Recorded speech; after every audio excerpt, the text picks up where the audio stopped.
Howdy, all. We are preparing for Snowmageddon, or the blizzard to end all blizzards. I mean, Russ, I live in Buffalo. This is a city that is used to blizzards, used to snowstorms. They closed the two colleges yesterday at 9 o'clock. They closed like most of the school districts like before like midnight. And I drove this morning, and there was, I mean, in my area, I'll say this, in the east of the city and in the city where I drove into, there was 3 inches of snow. It was nothing. I called it a Snokes. That's what I called it, because I get it. There are areas that definitely got like 6 inches, but that's not a blizzard. There are areas that got ice, but that's not a blizzard. Like, they just summarily close stuff, and they really should just wait for these things to occur, because we can't trust the weather people. I think it's funny because I remember there was always this big buildup after Katrina, after Superstorm Sandy, that now they've started to build up the blizzards like the hurricanes. Well, they were doing local coverage by me, right? And they're literally trying to go to areas that have a lot of snow or flooding. And so they even went to Camelback Mountain. And it's like, of course they have snow in Camelback Mountain. Yeah. But the thing is, there was one guy on the corner, and this is like with a local CBS affiliate. He's like, well, there's this one taxi. He's afraid to drive through the receding, the large water. Maybe he's waiting for it to recede. He's been here for 15 minutes, and other people drive, and some make it and some don't. And I'm thinking, well, why don't you tell them? Why don't you tell them not to do it? But again, he probably wants his camera shot.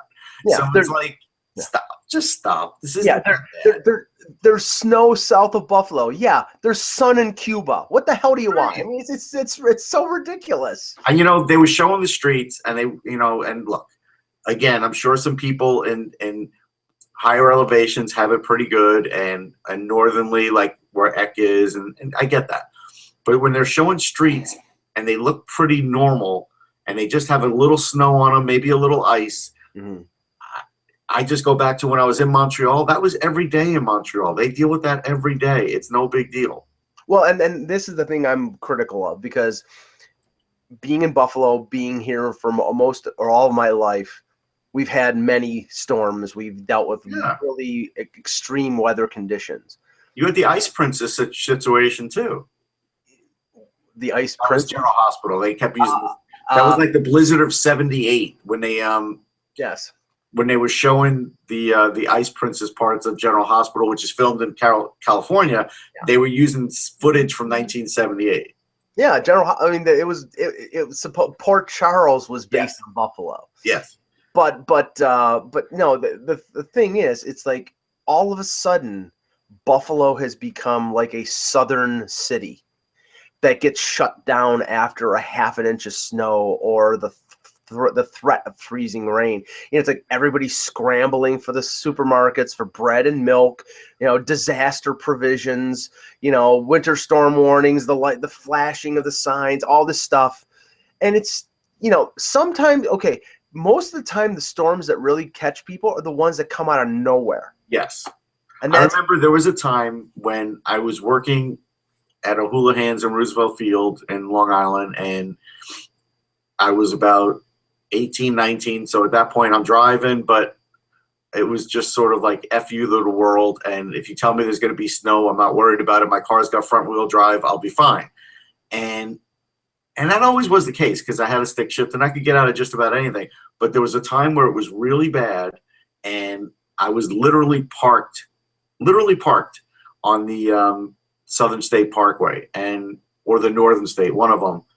And what do you do when you have to go to the bathroom? And I literally left my car parked on the highway because it wasn't moving, went to the bathroom, got back in the car. That's about as bad as it ever got for me. But most of the time, you don't get stuck in that. Well, and we'll start the hockey talk in a second here, but I just have to share this. I worked for a well-known bank for a number of years. Their location, the call center that I worked at, was north of Buffalo, near where University of Buffalo is.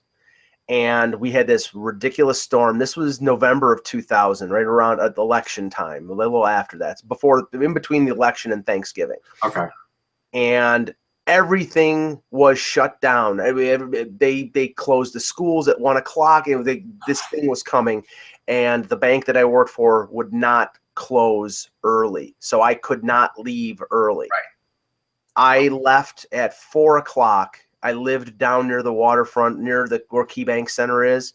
I got to my apartment at 2 a.m., and I walked the last 2.5 miles carrying a pizza box in my hand because that was the only food I had. I had no food in my apartment, and I stopped halfway because I was in the car for 10 hours. So I'm carrying a half-empty box of pizza on my hand through drifts of snow.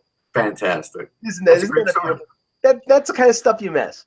Anyway, all right. And by the way, the reason we bring this up is because the Winnipeg Jets New Jersey Devils game, which I'm sure tens of people were interested in seeing at the Rock in Newark, that game has been canceled and is being rescheduled for March the 28th, I believe. Must they reschedule it? But yes, they are.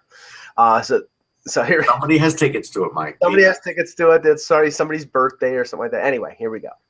Hello, Hockey World. Today is Tuesday, March the 14th, 2017.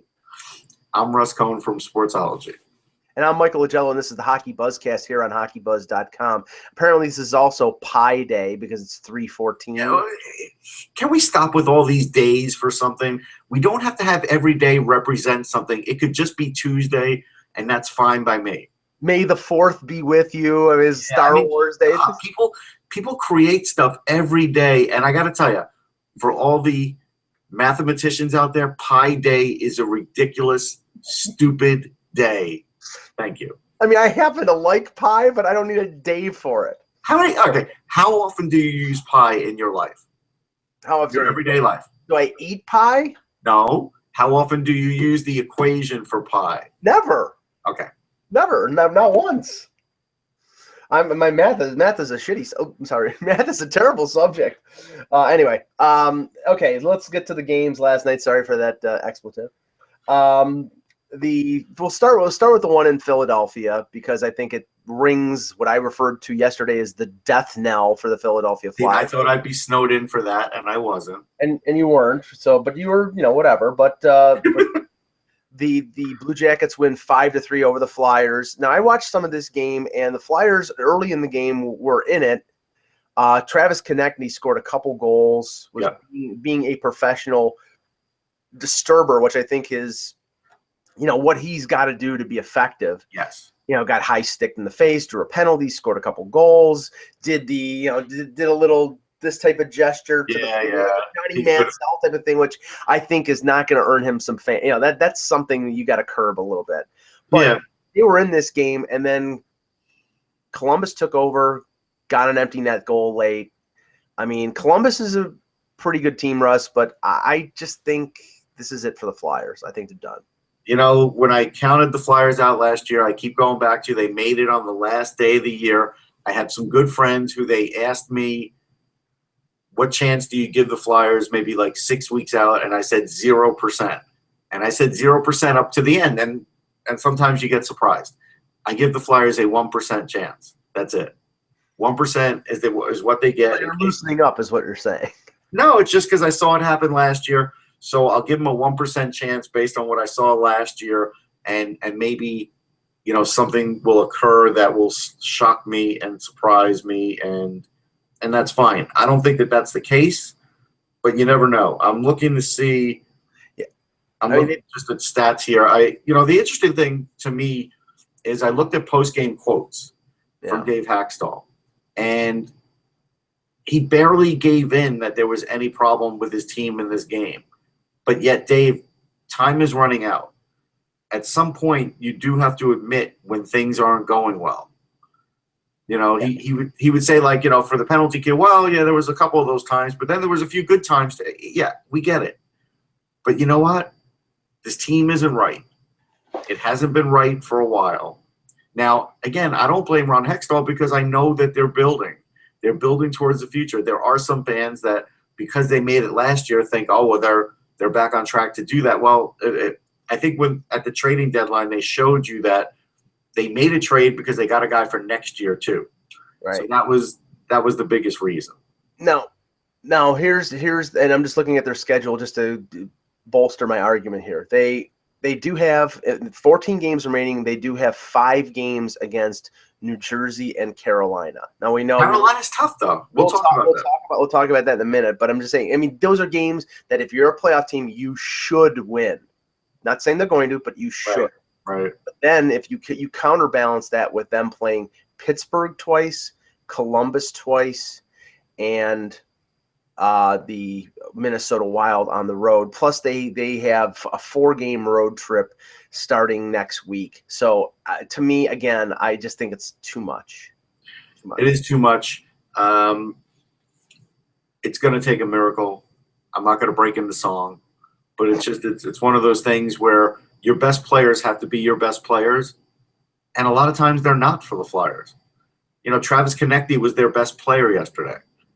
That really shouldn't be the case this late in the season, but it was. Zach Werenski got top star of the game. No shock to anybody.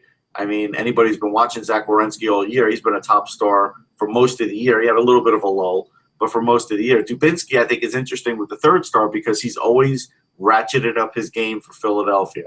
Philadelphia and Pittsburgh are the 2 teams that Brandon Dubinsky, no matter what team he's been with, has always shined against. Yeah, and I have to say, I mean, I know there were some what I thought were baseless rumors before the deadline, but you know Claude Giroux really hasn't been on the radar that much. No, and I do think it started with the World Cup, him getting hurt, and he never goes on the DL. He just will never do it. So he continues to play hurt all year, and so we have not really seen 100% Claude Giroux all year.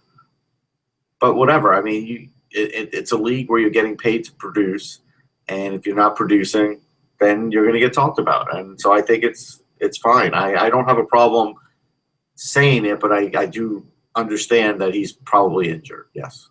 Now the Flyers were, I think they were a point behind Toronto last week before the game that they played in Toronto, and since then they've lost 3 in a row. Now they're at 70.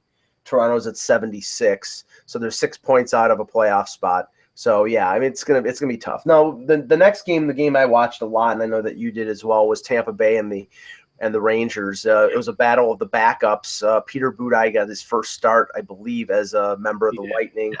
Antti Ranta was in for the injured Lundqvist.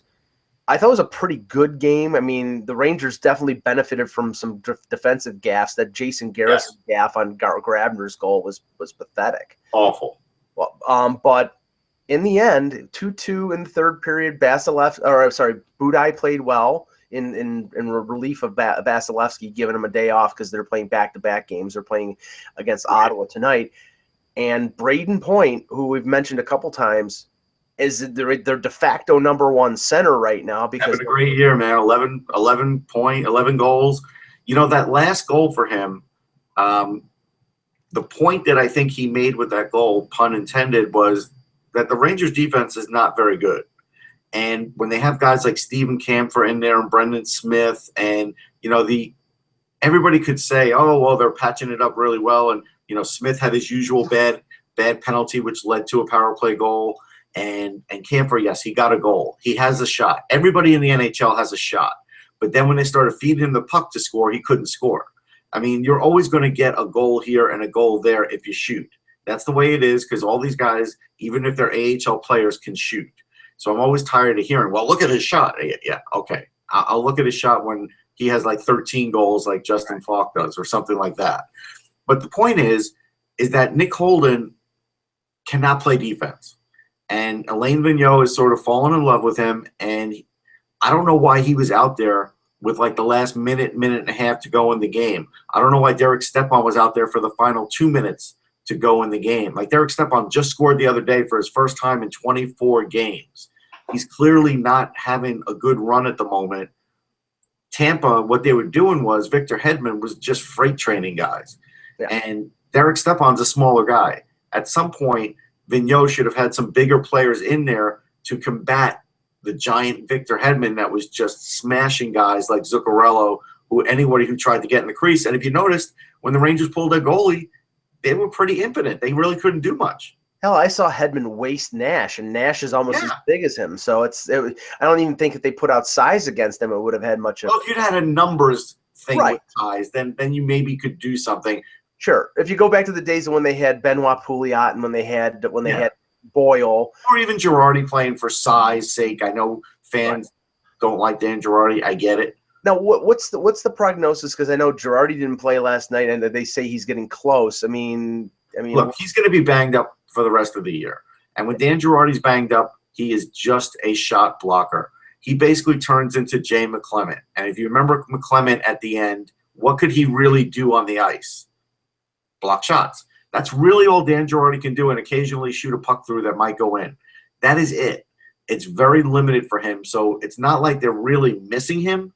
What the problem is just when 3 of your 6 are journeymen and then one of them is a rookie in Brady Shea, you don't have a very good defense core anymore. Yeah. They have to limit. They have to let, they can't have McDonough playing 30 minutes a night. I mean, that's not going to be a winning formula in the playoffs. No, and this is why they're going to get stretched in the playoffs because they don't have the core of defensemen that the Blackhawks do. Mark Stahl is not what he used to be.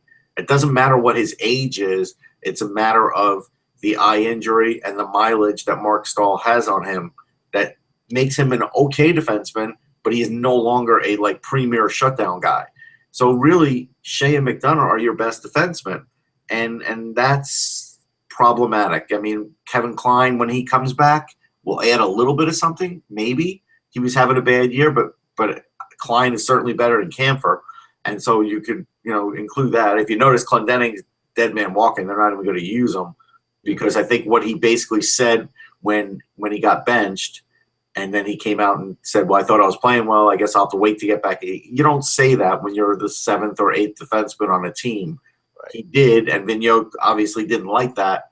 And so we're only going to see Clendening if it's absolutely necessary. Limbs are falling off or something like that. Yeah. So, I mean, they're in a tough spot. Ronta played okay. He did. Yeah. But Braden Point really accentuated what was wrong with the Rangers' defense on his goal. Now, switching to the Lightning, that win, now they're a point behind Toronto for the wild card spot. They're 5 points behind Boston. So, if Boston keeps winning the way and we're going to talk about the Bruins and the Canucks a little later on. If Boston keeps winning and they only have the wild card to shoot for, I mean, looking from the Toronto perspective, the team that scares me is Tampa. Even though yesterday, they had to call up Byron Frais, an ex-Leaf they got in the Boyle deal. I mean, they got Byron Frais in there. They've got J.T. Smith. Gabriel Dumont was playing. They're picking up anybody and throwing them in there. No offense to some of these guys. The interesting thing was Shea really clobbered J.T. Smith too. So I kind of wonder now where his status will be for the next game. They've got some issues. Drouin played a hell of a game though. He did. He looked good. And Nemestikov came back after only missing a game and didn't look too shabby. So, no. I mean, the thing is, Stamkos is skating. Right. And now he hasn't participated in a full practice, but he is skating.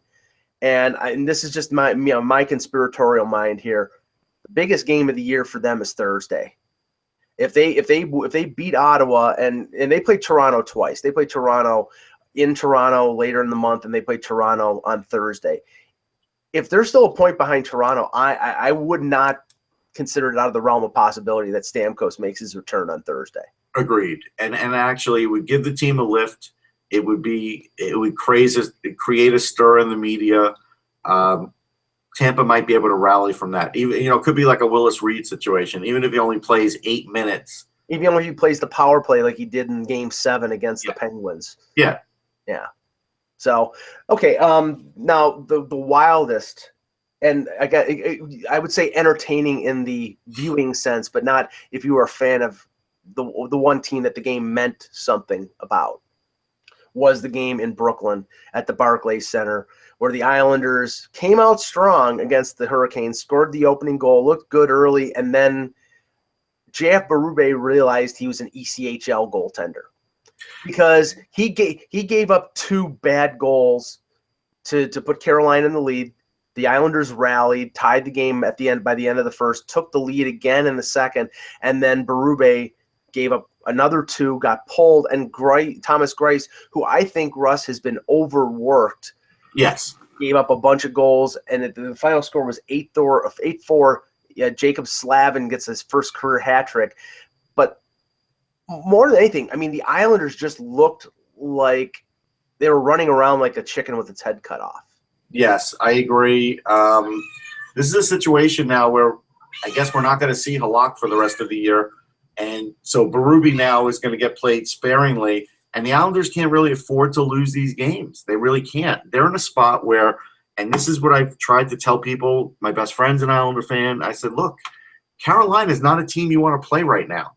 They've really put it together, and they really have banded together to basically combat anybody who's playing them because they're out of it, and they're being a great spoiler. If you think about it, I mean, Falk had a couple goals. Skinner's got 23 goals. Like I said, he's going to end up with close to 30 goals, and Jeff Skinner is Jeff Skinner, and this is why they keep him, because he is a good goal scorer. This is, Cam Ward's having a good year. This is a scary team for the Islanders to have to play again now when they're clawing to try and get back into the playoffs. I go back to the St. Louis game. I know it was at the end of a trip. People thought I was being hard on them.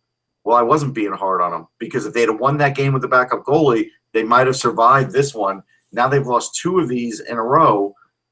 They lose again to Carolina, and they're going to be in trouble. Well, I'm going to take Garth Snow to task here. First of all, he dropped the ball at the deadline. I mean, he can make every excuse that you want. If you had a deal, if you thought you were getting Duchesne and then that fell through, but you should have had, other irons in the fire, that if that deal fell through, you could get somebody else to help out your offense, or give you some sort of boost. Okay, you didn't make a deal. Your team was going pretty decently at the deadline. You were on a positive track. Now, you clearly see from the way Berube's performed, not only in this game, but in previous games, that he's not up to the task. And I don't know what the whole situation is with Halak, if it's a problem with his agent, if it's a problem with he doesn't want to be the backup. But you know what? He's under contract for another year. You're paying him. You need wins. He's a quality NHL goaltender. And just because of this animosity or whatever's going on, you're going to cost yourself a playoff spot because you won't call this guy up. To me, that's idiotic. Yeah, there's issues there. And when the season ends, Waite will end up with a pretty good record. But like I keep trying to tell people, this is new ownership. We don't know what Garth's going to be at the end of the year. He could get bumped upstairs. He could be gone altogether. If you bring in a new GM, let's say Dale Talon comes in, he'll certainly interview Doug Waite, but he's going to want to talk to other guys. Gerard Gallant used to be an assistant for them. He's still out there. He's waiting. You kind of wonder if he's waiting for this job. He could be. And so, like, all these things, nothing is a slam dunk. I will tell you this, though. If this were the Islanders of 2 years ago, Waite would just get the job at the end of the year. They'd be like, yes, he's done a good job. We're going to extend him. And that would be it. And they would do what's easy. They're no longer going to do that, because I think they can look at this season and say, yeah, by bringing in Waite, they sort of bailed it out a little bit. But now, because they didn't do anything at the deadline, there's nothing to get them over the hump. They've got Ryan Strome playing better again. He scored. He's got 13 goals. But at the end of the day, Halak is down below, and he could help them. Pulock is down below. He could help them. And so these are things that are the trigger's not being pulled on them, and I think it's going to fall on Garth Snow for sure. Yeah, Andrew Ladd is playing a lot better than he did early in the year. Apparently he had injuries, and they're now cleared up, and he looked really good last night. I just don't get it, but whatever. It's really a strange situation, and I think if they were out to give themselves the best chance, Halak would be up there. And they would have put Berube on waivers, and I don't think anybody, based on the way he's played, is going to claim him. And they would have made some sort of move at the deadline, but we'll see. One of the other games that was really interesting was the Calgary Flames, the red hot Calgary Flames. I have to say that in spite of the name, who beat the Pittsburgh Penguins in a shootout 4-3. That's the 10th win in a row for the Calgary Flames. Pittsburgh is involved in a nip and tuck battle with the Capitals for first in the Metro Division. Russ, the Flames, I mean, things just fell into place. Apparently, from what I've heard and heard and researched about, they make the deal for Michael Stone. They signed Matt Barkowski they signed Matt Barkowski ideally to be an expansion exposure guy. Right. But he plays. Everything falls into place with their defensive pairings. Their offense kicks in. Goudreau's hot, and Brian Elliott starts playing like an NHL goalie again. And once that happens, everything clicks into place. I mean, now they had 10 in a row. I mean, yeah. You don't want them to flame out, to find a lack of a better term. But if they could keep this momentum up, nobody's going to want to face them in the playoffs because they look like that hot team at the moment. Yeah, right now they would play Anaheim in the first round. And the thing is, Anaheim, and we mentioned this, even though Jonathan Bernier was one of the 3 stars of the week, and I think he's played well, ideally the Ducks want John Gibson in goal, and John Gibson has been hurt for the second time in about 2 weeks. And it's a lower body injury. We don't know specifically. It could be a high ankle sprain, could be a sprained ankle, could be whatever. We don't know. But if this is a recurrent problem, and we're 4 weeks out from the playoffs, I mean, this has got to be a concern for Randy Carlyle and the Ducks. It is a concern. I mean, I really don't know what's going to happen if it's on again, off again, Gibson, and going into the playoffs. This is going to be a problem for him because Bernier is not going to look as good in the playoffs. He's just not. And so we'll see. We'll see what happens with that. But they're still going to be a dangerous team if Gibson's in there. I don't think they're Stanley Cup dangerous, but they're definitely a couple of rounds dangerous. Now, the game I watched a lot of. And then as far as Calgary goes, yeah, you never know. I mean, you never know when it's going to be a team's year. They've got enough young guys. We might have maligned their goaltending for a little while, but if their goaltending straightened out, they got a pretty good team. Yeah. We'll see. I'm not going to put any limits on them. I'm not. And they added experience. They added Brouwer. They've got some secondary scoring. They got that Pro League Backlund, Tkachuk line. I mean, Matthew Tkachuk quietly has done a great job for them. He really will not get much Calder talk because there's just so many guys. Again, we could go 13 deep, but he really is having a great year. The late game, there were 2 impactful late games. One involved a head-to-head matchup. We'll talk about that in a second. The other one was the Bruins going against the Vancouver Canucks, a rematch of the 2011 Stanley Cup Final, although not too many players from those teams are still left. No. Ironically, the one of the players who was on that 2011 Cup winner, Brad Marchand, scores a hat trick. And I think symbolically was speed bagging Daniel Sedin as he was doing it in a 6-3 win over the Canucks. Now, I have to tell you that, I the last few years, I've doubted with the Bruins, their staying power. This year, I mean, since they've made the move, they're a much more up-tempo team. They're much more offensive-minded. Cassidy has put all of his eggs in one basket in a sense. He's putting Bergeron, Marchand, and Backes together on one line, and that line was unstoppable yesterday, Russ. Yeah, right now they look like they're cured for the regular season. Yeah. Let's see how cured they look in the playoffs. Luckily for them, they've got a lot of guys that have been there, but let's just see. That's when we're going to see what Cassidy's made of and what some of these guys are made of because the matchups will get harder. Everything's going to get harder. Look, Marchand's having the last couple of years, he's one of the better players in hockey, and he is that rare player that can cause trouble and score a hat trick. It was his second career hat trick. I'm impressed by him. I'm always impressed by him. But at the end of the day, if I'm facing them in the playoffs, I'm still not scared of them because I want to see what they're going to do. I want to see if Chara looks tired. I want to see beyond their first pairing defense what that sort of looks like. Like there's some issues, but right now they're going great. I mean, they're definitely going to make the playoffs if they just play half of what they're doing right now. So I give them credit. They have rescued their season, but they're not out of the woods yet.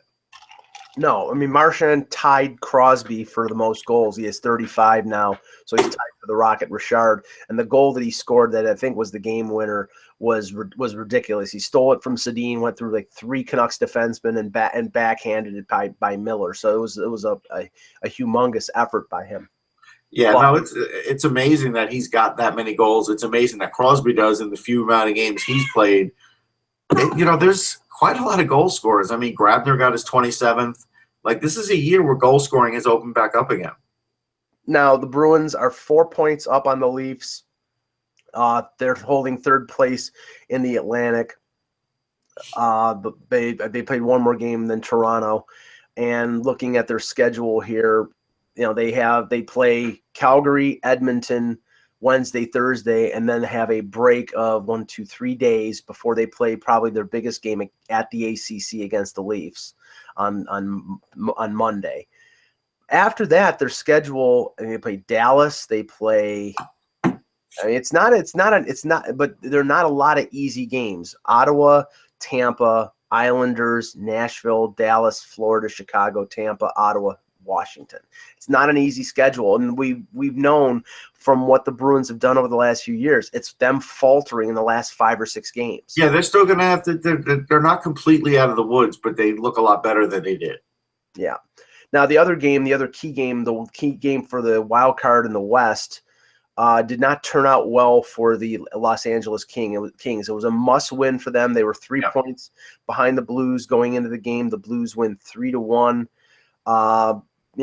David Perron scores in the second period. St. Louis gets another goal early in the third. The Kings cut it to 2-1, and then Alex Steen puts it away for the Blues. The Blues are now, I think, they're 5 points ahead of LA. Yeah, I'm a little worried now. This is a game where I thought if LA were going to get hot, this would be the one. Now I'm a little worried. Now, it may be a good thing, but LA gets a chance to come back right away. They play again tonight.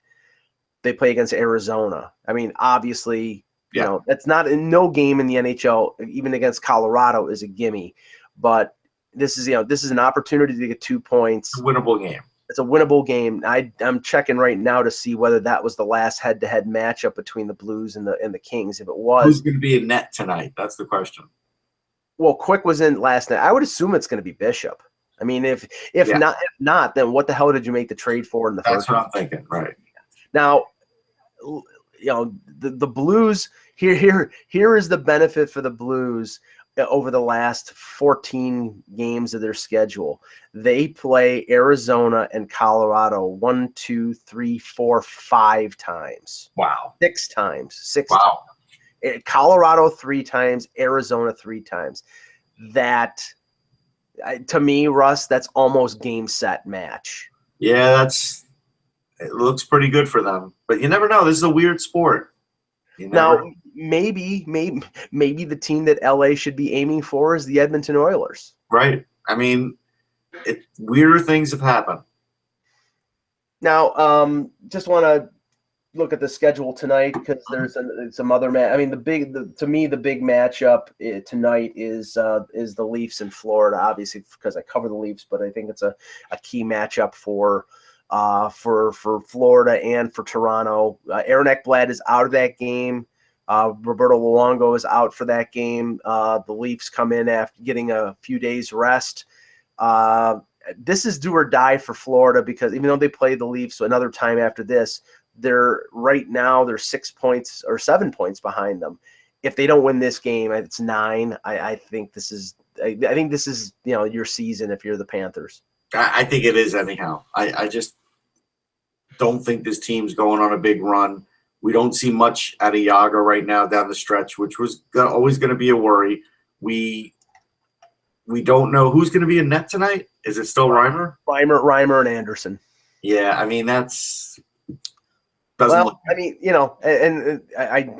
Reimer needs to come up big, plain and simple. Well, yeah, and he has not in the couple games that he's played against the Leafs. He has not come up big. It may be one of those things. They had him for so long. They have the book on him. They know where his weak spots are. I mean, critics of him say his weak spot is shoot the puck at him and it gets through.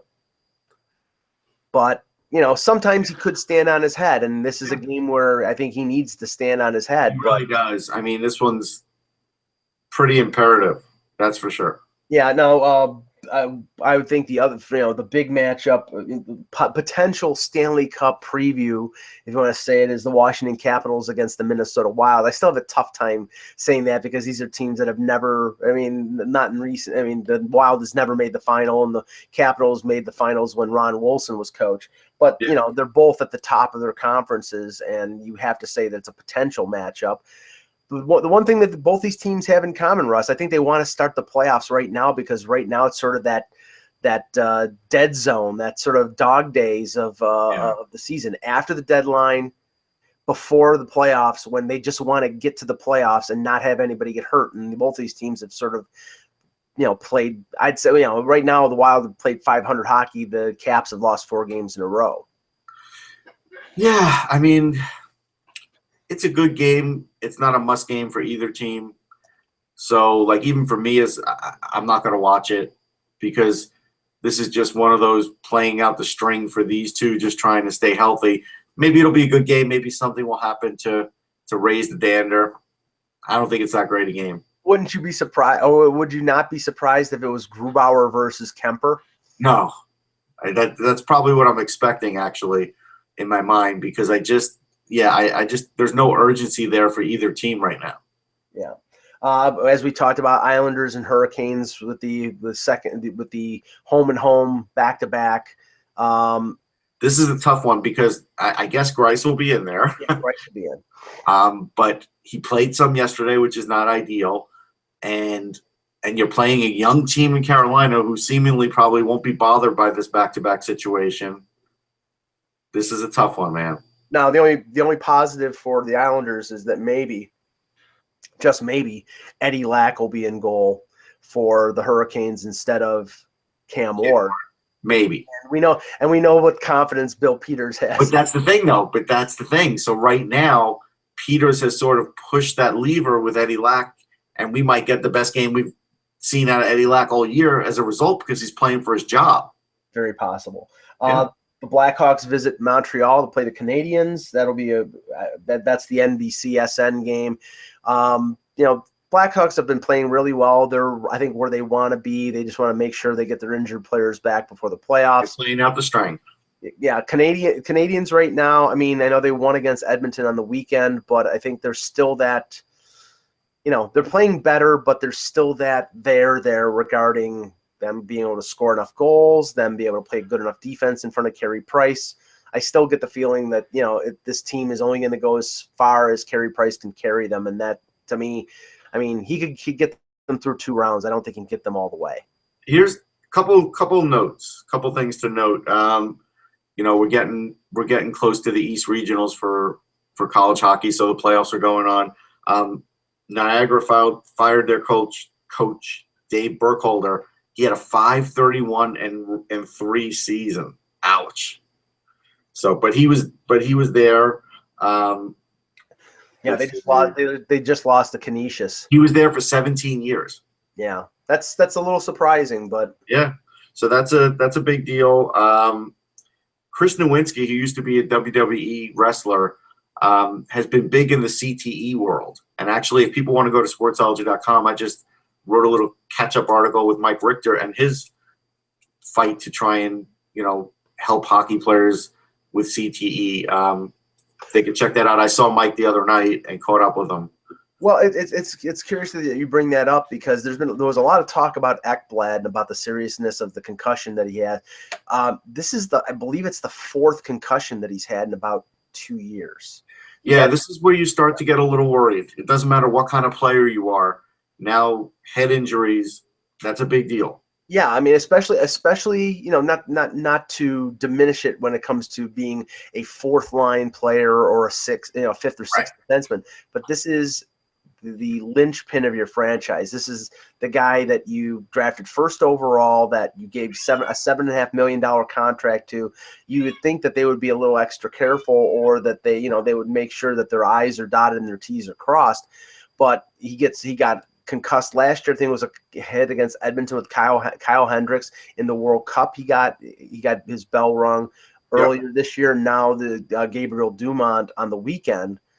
You know, he's not playing tonight, but I think if they're still in the race, they're going to try to get him back as soon as possible. And this is a guy that you don't want to like really rush back, and you know, because the recurrence of these things over and over, it's a compounding effect that eventually, you know, can lead to a situation like Brett Lindros where he just can't play anymore. All right, so 2 more things. Yeah, you don't want it to be like that. I don't think it's heading that way, but the next one could, right? So this is very tough news, and hope that, you know, I wish the best for Aaron. All right.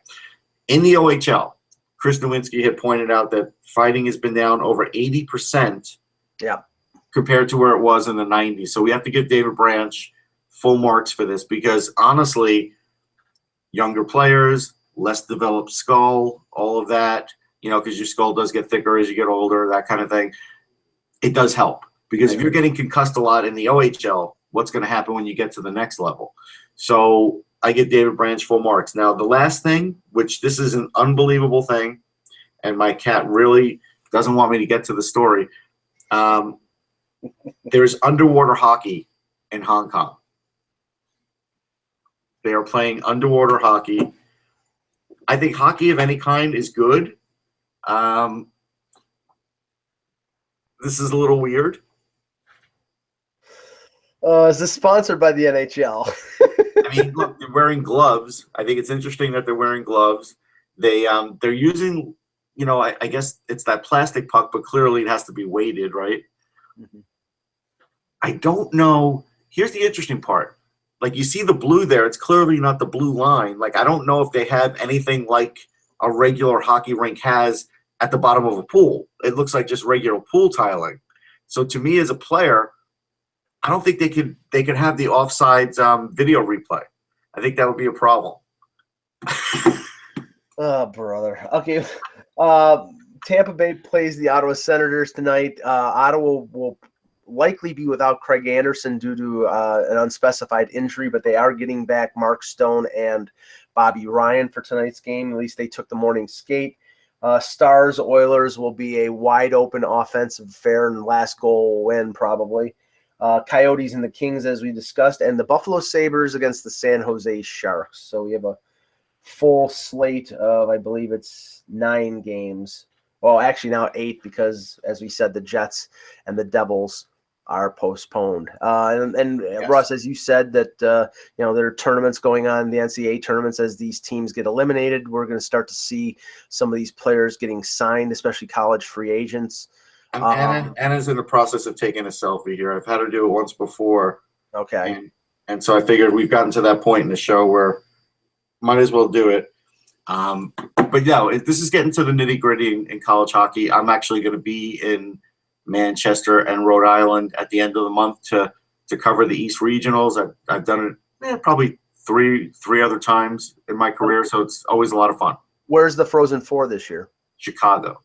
Okay. I won't be there for the Frozen Four this year because I'm going for the draft. So it's like I can only be in so many places. Chicago's got everything. They got the draft. They got the Frozen Four. Yeah, they're doing pretty good. It's a good year for Chicago. They may have the Stanley Cup too, for all we know. They got deep dish pizza, which I'm looking forward to trying. All right, we'll be back tomorrow. We'll hopefully have Eck back and having some power problems in Pennsylvania. Hopefully those are rectified tomorrow. For Russ Cohen, for who's your guest? I'm sorry, Anna. For Anna, I'm Michael Agello. Remember, without the buzz, it's just hockey.